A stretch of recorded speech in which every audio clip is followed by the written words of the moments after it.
Shalom! Estamos aqui mais uma vez no nosso momento Pão do Céu para trazer uma palavra de Deus ao seu coração.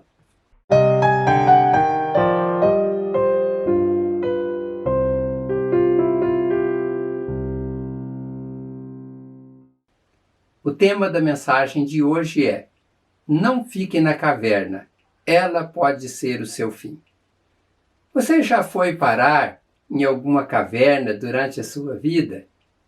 Não me refiro aqui às cavernas visitadas por turistas, mas às cavernas decorrentes dos males que atingem de cheio a nossa vida. Os males levam pessoas para cavernas desconhecidas e muitas delas não conseguem sair das cavernas. Sendo este um mal tão grande, Deus me deu uma palavra para tratar deste assunto que tem arruinado a vida de muitas pessoas em todo o mundo. Se você está vivendo este mal, eu peço que você ouça a mensagem até o final. Mas se também você não está vivendo esta crise, eu peço para que você ouça também, porque esta mensagem pode ser como uma vacina contra este mal. Eu procurei nas Sagradas Escrituras quantas vezes aparece a palavra caverna, e uma das coisas que descobri que esta palavra só aparece no Antigo Testamento. Sobre a quantidade de vezes que aparece, há uma variação nas traduções da Bíblia para o português. Isso devido à interpretação da palavra hebraica original. Esta palavra original hebraica, ela tem mais de um significado. Então, o significado da palavra hebraica, que é me'irá, o que ela significa? Ela significa caverna, ela significa covil, buraco ou cova. Então, dependendo da tradução, em alguns textos bíblicos figura a palavra como sendo cova, em outras traduções aparece como caverna. É o caso, por exemplo, da Almeida Corrigida Fiel, que no livro de Gênesis, ela utiliza a palavra cova em quase todas as passagens, onde outras versões utiliza a palavra caverna. Mas não é só em Gênesis que há divergências na tradução. Temos também nos livros de Josué, no livro de Juízes, entre outros livros. Resumindo, esta palavra aparece na Almeida Corrigida Fiel 18 vezes, na Nova Versão Internacional 29 vezes e na Nova Tradução da Linguagem de hoje 32 vezes, a versão que aparece mais vezes. Veja, há uma discrepância nas traduções quando colocam esta palavra caverna. A que coloca menos é 18, a que coloca mais 32 vezes. Mas é importante destacarmos que a quantidade de vezes que aparece não é o ponto importante, mas é importante sabermos em que contexto esta palavra aparece nos vários livros bíblicos e também porque elas aparecem lá. No livro de Gênesis, exceto em uma passagem bíblica, em todo o livro a palavra caverna aparece no sentido de sepultura, se referindo à caverna do campo de Macpela, localizada perto de Manre, em Canaã, o qual Abraão adquiriu de Efron o hitita como propriedade para a sepultura da sua esposa falecida Sara. Depois também essa sepultura serviu para o próprio enterramento ou sepultamento de Abraão, de Isaque, de Jacó e também de Rebeca e Lia, conforme narra os relatos bíblicos. Eu quero destacar aqui que cavernas podem ser transformadas em sepulturas. Para mortos, isso não faz diferença, mas para vivos faz muita diferença. As pessoas sofrem, passam por decepções, por desprezos, passam por crises de autoestima baixa, por crises de identidade e acabam indo parar numa caverna da vida. Os sofrimentos podem levar uma pessoa a uma caverna. Talvez esta caverna possa ser um desânimo, uma falta de alegria, uma angústia profunda, resultando numa crise emocional, em uma depressão. A questão é que as cavernas podem se tornar sepulturas. Inicialmente, estas crises sepultam a alegria, sepulta o ânimo, a coragem de lutar, sepultam também os sonhos e, por final, sepulta literalmente a vida. Este inimigo vai agindo aos poucos e, se a pessoa não buscar a ajuda de Deus, ela vai transformar a sua caverna definitivamente em uma sepultura. Preste atenção nisso que eu vou dizer. Cavernas podem se tornar sepulturas, podem se tornar o fim dos sonhos, pode se tornar o fim da vida de uma pessoa. Este é o primeiro contexto que eu queria falar com vocês sobre este tema, se referindo às cavernas da vida. Um outro contexto na Bíblia em que aparece a palavra caverna, esta palavra é empregada como lugar de refúgio ou esconderijo. Nós temos como exemplo o caso de Elias, que está registrado no livro de 1 Reis, capítulo 19, verso 9, que Elias, fugindo de Jezabel, mulher de Acabe, ele foi parar numa caverna. Temos também o exemplo de Sansão, que está registrado no livro de Juízes, capítulo 15, verso 7, onde Sansão, depois de incendiar as plantações dos filisteus, usando ali 300 raposas, onde ele ateia fogo em cordas amarradas nas caudas delas, e ele junta aqueles pares de raposas, solta na roça de trigo, daí ela sai destruindo trigos, os olivais e também a vinha daquele povo, e aquele povo então agora estavam querendo acabar, esses filisteus estavam querendo acabar com a vida de Sansão. Então Sansão ele foge e ele vai parar na caverna da rocha de Etã, conforme diz o texto.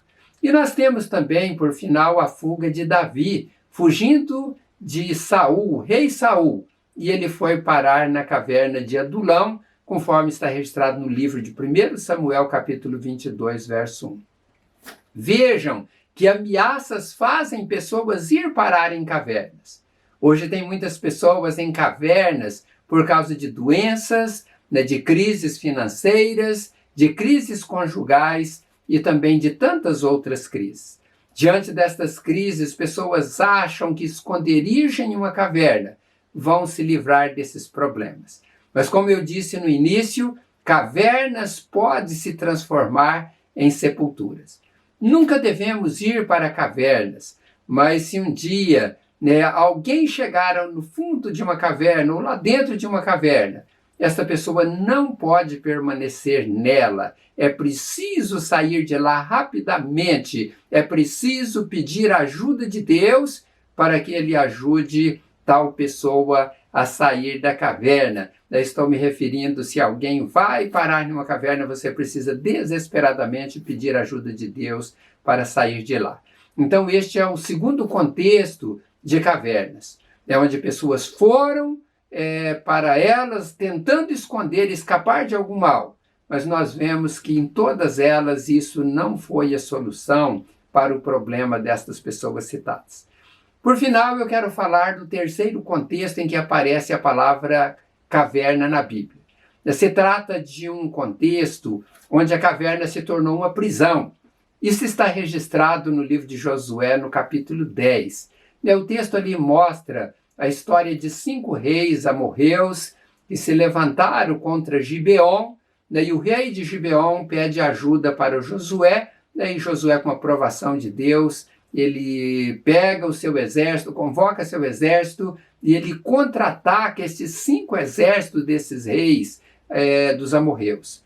Daí eles, então, estão ali querendo levar vantagem, eles se uniram para ter mais força para lutar. Esses reis, segundo os relatos bíblicos, é Orão, rei de Hebron, o Adonizedeque, rei de Jerusalém, Pirã, rei de Jarmule, Jafia, rei de Laques, e Debes, que era rei de Eglon. Quando esses reis viram os seus exércitos sendo destruídos, sendo atacados pelo exército de Israel, e não só isso, quando eles viram que havia uma ação sobrenatural, porque Deus fez chover do céu grandes pedras contra eles, matando uma enormidade de soldados, esses 5 reis abandonaram seus exércitos, eles fugiram juntos e eles foram se esconder dentro da caverna de Maquedá. conforme relata Josué capítulo 10, verso 6. Esses reis acharam que a caverna era o escape para eles se livrarem do exército de Israel, que eles sairiam vivos se escondendo dentro daquelas cavernas. Mas eles se enganaram, porque eles foram descobertos dentro daquela caverna. E alguns homens do exército de Josué, a mando de Josué, quando descobriram que eles estavam dentro da caverna, eles então fecharam a entrada da caverna com grandes pedras e eles ficaram lá presos até que foram tirados de lá para execução. Diz o texto bíblico em Josué capítulo 10, verso 26, que Josué matou os reis e os pendurou em 5 postes de madeira, e eles ficaram pendurados ali até o anoitecer. Ao pôr do sol, Josué mandou que eles fossem tirados dos postes e jogados na caverna onde se haviam escondido anteriormente. Veja, a caverna que parecia ser um refúgio para aqueles reis se transformou em uma prisão e posteriormente em uma condenação de uma forma trágica, e se tornou também o túmulo onde eles foram sepultados. Veja que, primeiramente, eles usaram a caverna como refúgio, mas depois eles foram sepultados na mesma caverna que eles entenderam ser a solução para todas aquelas ameaças que eles estavam enfrentando. As cavernas enganam, as cavernas acabam com a alegria, as cavernas tiram a paz, as cavernas enterram sonhos, as cavernas trazem angústias profundas e também as cavernas matam. Talvez você está indo em direção a uma caverna como fuga dos seus problemas. Talvez você esteja dentro desta caverna. Talvez você não tenha mais esperança. Os sonhos se acabaram. A alegria deixou de fazer parte da sua vida. A tristeza e a angústia tomaram conta do seu coração. Se esses são os seus problemas, saiba de uma coisa: você precisa de ajuda, você precisa de uma ajuda sobrenatural que só Deus pode te dar. Eu quero terminar a reflexão de hoje mostrando como este Deus maravilhoso age em favor dos seus filhos. Eu tenho uma história linda registrada no livro de 2 Reis, capítulo 6, verso 8, e aquela história diz o seguinte: o rei da Síria estava em guerra contra Israel. Ele pediu conselho aos seus oficiais e escolheu um lugar para armar o seu acampamento.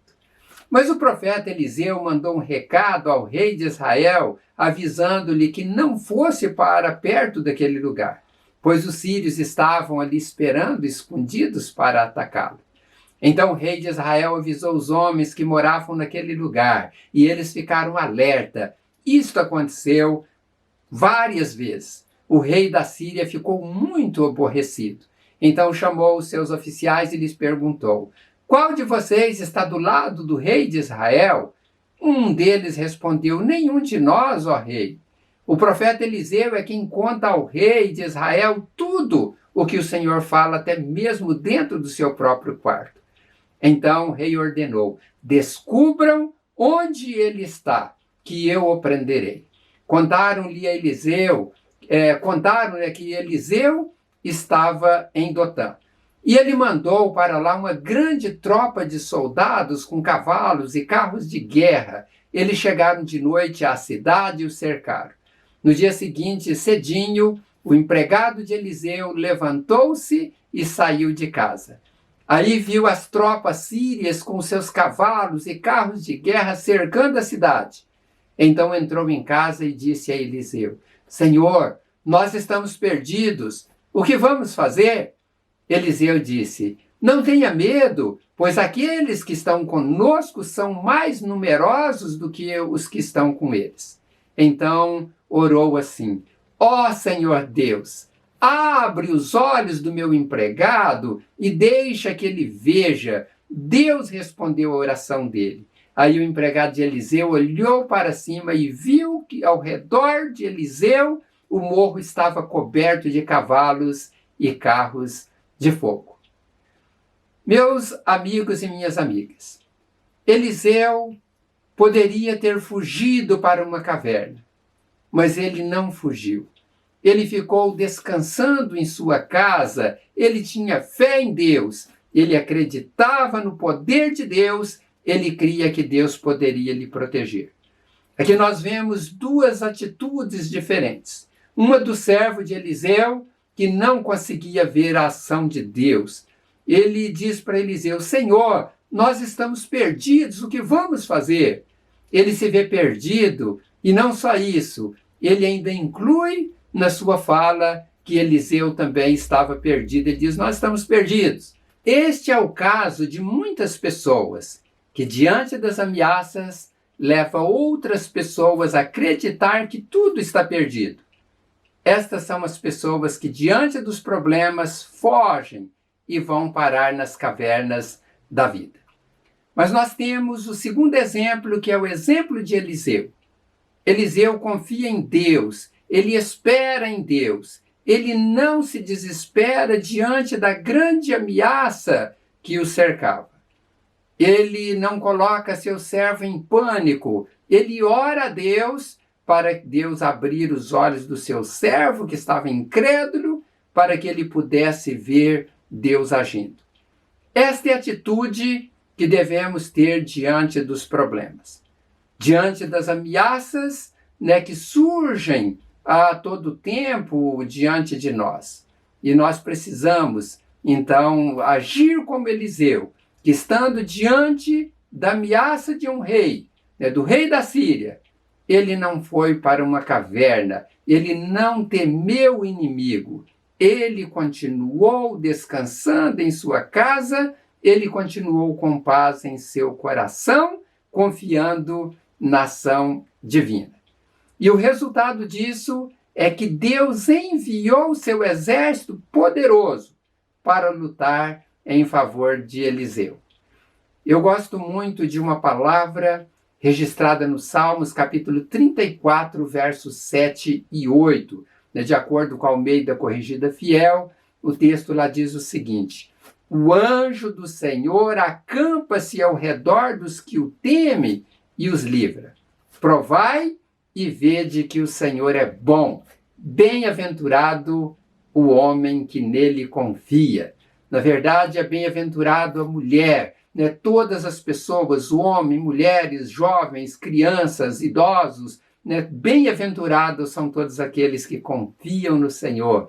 E nós temos a prova de que este Deus é bom, quando nós perseveramos, acreditamos nele e vencemos as tribulações sem entrar dentro de uma caverna. E assim nós podemos provar esta bondade de Deus sobre as nossas vidas. Eu quero estar orando nesta hora. Se você está vivendo uma crise na sua vida, por pior que ela seja, Deus, ele tem a solução para o seu problema. Mas você precisa crer neste Deus, você precisa esperar nele, não pode jamais se desesperar e tentar encontrar um refúgio dentro de uma caverna, porque as cavernas, elas podem se tornar sepulturas. Vou orar para que Deus abençoe a sua vida.